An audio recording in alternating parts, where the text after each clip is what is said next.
ఒక్కో దేశ చరిత్రను చూస్తే దాని గమనాన్ని శాశ్వతంగా మార్చేసిన కొన్ని సంఘటనలు ఉంటాయి. భారతదేశ చరిత్రలో ఆ క్షణాలు ఎక్కువగా యుద్ధభూమిలోనే నిర్ణయించబడ్డాయి. అయితే ఈరోజు మనం చూడబోయేది కేవలం యుద్ధాల గురించి కాదు, భారత ఉపఖండాన్ని తీర్చిదిద్దిన ఆ నిర్ణయాత్మక ఘర్షణల వెనుక ఉన్న అసలు కథల గురించి తెలుసుకోబోతున్నాం. సరే, మన ఈ ప్రయాణం 4 ముఖ్యమైన యుగాల గుండా వెళ్తుంది. ప్రాచీన యుగం, మధ్యయుగం, మొఘల్ యుగం, ఇంకా వలసపాలన యుగం. ప్రతి యుగంలో జరిగిన కీలకమైన పోరాటాలు భారతదేశాన్ని ఎలా మార్చాయో చూద్దాం రండి.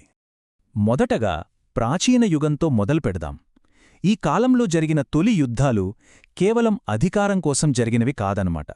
అవి ధర్మం కోసం జరిగాయి. ఇంతకీ ధర్మమంటే ఏంటి? అంటే సరైన జీవన విధానం, మన సామాజిక బాధ్యత, వీటిని నిలబెట్టడం కోసం. ఇవి కేవలం భూభాగాల కోసం జరిగిన యుద్ధాలు కావు, ఒక నాగరికత యొక్క ఆత్మ కోసం జరిగిన పోరాటాలు. మనకు తెలిసినంతవరకు భారతదేశంలో రికార్డైన మొట్టమొదటి యుద్ధమేదో తెలుసా? అది వేదాల్లో ఉంది, దాశరాజ్ఞ యుద్ధం. ఇది కేవలం 10 మంది రాజుల కూటమిపై ఒక రాజు గెలవడం కాదు.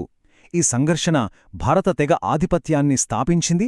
ఆ తర్వాత మన దేశానికి భారత్ అనే పేరు రావడానికి పునాది వేసింది కూడా ఇదే. ఇక ఇప్పుడు ఒక యూరోపియన్ పవర్కి మన భారత సైన్యానికి మధ్య జరిగిన మొదటి మేజర్ ఫైట్ని చూద్దాం. అదే హైడాస్పస్ యుద్ధం. టెక్నికల్గా అలెగ్జాండర్ గెలిచినా పోరస్ రాజు అతని సైన్యం చూపిన వీరత్వానికి నిజంగా ఇంప్రెస్ అయ్యాడు. అందుకే పోరస్ తన రాజ్యాన్ని తానే పాలించుకునేలా అనుమతించాడు. ఇది 2 గొప్ప సైనిక సంప్రదాయాల మధ్య జరిగిన ఒక లెజెండరీ ఘట్టం. కళింగ యుద్ధంలో జరిగిన భయంకరమైన రక్తపాతం చరిత్రలోనే ఒక చక్రవర్తిని పూర్తిగా మార్చేసింది. ఆ యుద్ధం యొక్క క్రూరత్వం అశోకుణ్ణి భేరిఘోష అంటే యుద్ధభేరి మోగించడం నుంచి ధమ్మఘోష వైపు అంటే శాంతి సందేశం వైపు నడిపించింది. ఒక విజేత శాంతి ప్రబోధకుడిగా మారిన అరుదైన క్షణమిది. అయితే భారతదేశంలో పవర్ స్ట్రగల్స్ ఎప్పుడూ నార్త్ నుంచి సౌత్కే జరగలేదు. నార్త్ ఇండియాలో హర్షవర్ధనుడి జైత్రయాత్రకు నర్మదా నది దగ్గర పులకేషి II గట్టి బ్రేక్ వేశాడు. ఈ విజయం సౌత్ ఇండియన్ కింగ్డమ్స్ నార్త్ ఆధిపత్యాన్ని ఎంత బలంగా ఎదుర్కోగలవో నిరూపించింది. సరే, ఇప్పుడు మనం మధ్యయుగంలోకి అడుగుపెడుతున్నాము. ఈ సమయంలో నార్త్ ఇండియాలో అంతర్గత కలహాల వల్ల ఒక పవర్ వాక్యూమ్ ఏర్పడింది. అంటే ఒక బలమైన పాలకుడు లేని పరిస్థితి. ఇదేం చేసిందంటే వాయువ్యం నుంచి దండయాత్రలకి దారులు తెరిచింది. ఆ తర్వాత భారత చరిత్ర గమనం పూర్తిగా మారిపోయింది. ఇక్కడే అసలు టర్నింగ్ పాయింట్ ఉంది. పెషావర్ దగ్గర రాజా జైపాల్ ఓడిపోవడంతో భారత ఉపఖండం యొక్క రక్షణ ద్వారాలు తెరుచుకున్నట్టయింది. ఈ ఒక్క ఓటమి ఆ తర్వాత శతాబ్దాల పాటు కొనసాగిన దండయాత్రలకు, సోమనాథ్ లాంటి దాడులకు దారితీసింది. ఇది రాజపుత్రుల శౌర్యానికి నిలువుటద్దంలాంటిది. మొదటి తరయన్ యుద్ధంలో పృథ్వీరాజ్ చౌహాన్ మహమ్మద్ ఘోరీని చాలా నిర్ణయాత్మకంగా ఓడించాడు. ఇది భారత చరిత్రలో రాజపుత్రులు సాధించిన ఒక చిరస్మరణీయమైన విజయంగా నిలిచిపోయింది. కాని ఈ గొప్ప విజయం నిలుస్తుందా? సరిగ్గా 1 సంవత్సరం అంతే. పరిస్థితి పూర్తిగా తలక్రిందులయింది. 2వ తరైన్ యుద్ధంలో ఘోరీ గెలిచాడు. ఈ ఒక్క యుద్ధం ఉత్తర భారతదేశ చరిత్ర గతిని మార్చేసింది. ఢిల్లీ సుల్తానేట్ స్థాపనకు దారితీసింది. ఇప్పుడు సీన్లోకి ఒక కొత్త టెక్నాలజీ వచ్చింది. అదే గన్ పౌడర్. ఇది యుద్ధం రూపురేఖలనే మార్చేసింది. ఈ విప్లవాత్మక సాంకేతికతను వాడుకుని మొఘలులు భారతదేశంలో ఒక పవర్ఫుల్ సెంట్రలైజ్డ్ ఎంపైర్ను నిర్మించారు. మొదటి పానిపట్ యుద్ధంలో ఒక విచిత్రం జరిగింది. బాబర్ది చాలా చిన్న సైన్యం, కాని ఇబ్రహీం లోడి యొక్క భారీ సైన్యాన్ని ఎలా ఓడించగలిగాడు? సమాధానం ఫిరంగులు మరియు గన్ పౌడర్. ఈ టెక్నాలజికల్ అడ్వాంటేజ్ భారతదేశంలో యుద్ధస్వరూపాన్నే మార్చేసి మొఘల్ సామ్రాజ్యానికి పునాది వేసింది. ఈ గెలుపుతో మొఘల్ పవర్ ఇక స్థిరపడిపోయింది. ఢిల్లీని తిరిగి గెలుచుకున్న అక్బర్ అసమానమైన సామ్రాజ్య బలాన్ని, గొప్ప సాంస్కృతిక విజయాలతో కూడిన ఒక యుగానికి శ్రీకారం చుట్టాడు. ఇది మొఘల్ సామ్రాజ్యం యొక్క స్వర్ణయుగానికి ఆరంభమన్నమాట. అయితే మొఘల్ ఎంపైర్ ఎంత పీక్లో ఉన్నా వాళ్ల పవర్కి కూడా కొన్ని లిమిట్సున్నాయి.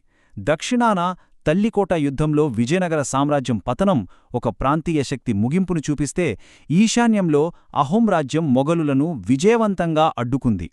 ఇది ప్రాంతీయ రాజ్యాల యొక్క బలాన్ని స్పష్టంగా చూపిస్తుంది. ఇది మొఘల్ సామ్రాజ్యం పతనానికి చివరి దెబ్బ అని చెప్పొచ్చు. కర్నాల్ యుద్ధంలో నాదిర్ షా చేతిలో ఎదురైన ఆ ఘోర పరాజయం మొఘల్ ప్రతిష్టను పూర్తిగా దెబ్బతీసింది. ఈ ఓటమి వల్ల ఏర్పడిన అధికార శూన్యతే బ్రిటిష్ వాళ్లు భారతదేశంలోకి ప్రవేశించడానికి ఒక అవకాశమిచ్చింది. సరే, మనం ఇప్పుడు చివరి దశకి వచ్చేశాం. సముద్రం ద్వారా వచ్చిన యూరోపియన్ శక్తులు కొత్త వ్యూహాలను, కొత్త ఆశయాలను, కొత్త టెక్నాలజీలను ఇక్కడికి తీసుకొచ్చాయి. ఇది ఆధిపత్యం కోసం ఒక కొత్త రకమైన పోరాటానికి దారితీసింది. భారతదేశంలో బ్రిటిష్ సామ్రాజ్యానికి పునాది భూమిమీద కాదు, సముద్రంలో పడింది. అవును, స్వాల్లే యుద్ధంలో పోర్చుగీసు నౌకాధిపత్యాన్ని బద్దలు కొట్టి బ్రిటిష్ వాళ్లు సూరత్లో తమ మొదటి స్థావరాన్ని ఏర్పాటు చేసుకున్నారు. ఇది చూడటానికి చిన్న అడుగైనా భవిష్యత్ సామ్రాజ్యానికి అదే పునాదిరాయి. బెంగాల్ని కంట్రోల్ చేయడమంటే భారతదేశాన్ని కంట్రోల్ చేసే తాళంచెవిని సంపాదించినట్టే. ప్లాసీ యుద్ధం ద్రోహంతో వాళ్లకి రాజకీయ అధికారాన్నిస్తే, బక్సార్ యుద్ధం వాళ్లకి బెంగాల్ యొక్క దివానీ హక్కులను, అంటే అపారమైన సంపదను పన్నుల రూపంలో వసూలు చేసుకునే హక్కునిచ్చింది. ఒకసారి పవర్ చేతికి వచ్చాక బ్రిటిష్ వాళ్లు దాన్నే నిలబెట్టుకోవడానికి ఏం చేశారు? తమకు అడ్డుగా ఉన్న ఒక్కో ప్రత్యర్థిని పక్కకు తప్పించారు. మైసూర్, మరాఠాల లాంటి శక్తివంతమైన రాజ్యాలను చాలా పద్ధతిగా ఓడించారు. టిప్పూ సుల్తాన్ వీరోచిత మరణంతో బ్రిటిష్ సైనిక ఆధిపత్యానికి ఇక ఎదురులేకుండా పోయింది. ఇక దీంతో బ్రిటిష్ వాళ్ల కాంక్వెస్ట్ దాదాపుగా పూర్తయింది.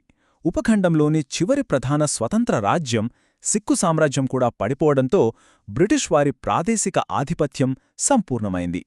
సరే, ఇంత దూరం ప్రయాణించాం గదా, ఇప్పుడు మనం చూసిన కీలకమైన మలుపులన్నిటినీ ఒక్కసారి గుర్తుచేసుకుందాం. మనం చూసినట్లుగా కొన్ని యుద్ధాలు చరిత్రను పూర్తిగా మలుపు తిప్పాయి. రెండవ తరైన్ యుద్ధం ఇస్లామిక్ పాలనకు దారితీసింది. మొదటి పానిపట్ యుద్ధం మొఘల్ సామ్రాజ్యాన్ని స్థాపించింది.